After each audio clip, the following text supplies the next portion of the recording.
The Adirondacks are a very special place, and the rivers are an integral part of that. It's an amazing watershed. It's known throughout the country for its tremendous fishing, its enormous beauty, its clean water. But it's a place with an industrial past. I mean, this was a heavily logged, heavily used river back in the 1800s and early 1900s. Because of that legacy, there was a lot of over-widening, straightening, dredging to facilitate the movement of logs downstream to Ausable Forks, where the industry was that processed that material.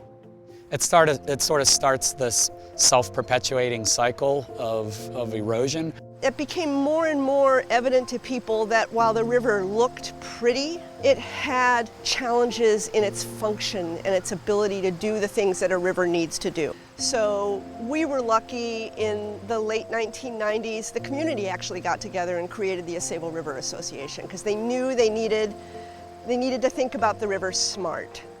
So we've been thinking about, in places like Upper J and Keene, and where the communities and their roads are built right next to the river, how do we help people and the river coexist? We look to natural stream restoration methods. We rebuild the form and the function of the river, and we can do that because there are big healthy sections of river, and we can measure those really precisely, mimic those, and transfer that knowledge to the damaged sections. We were offered an opportunity to use $1.1 million to create a plan for the lower 12 miles of the East Branch of Ausable River, so that's the town of Jay.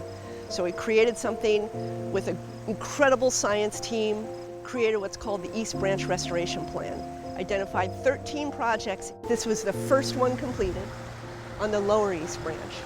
The exciting news is that the upstream 13 miles of the East Branch of Ausable River is now funded for its own plan.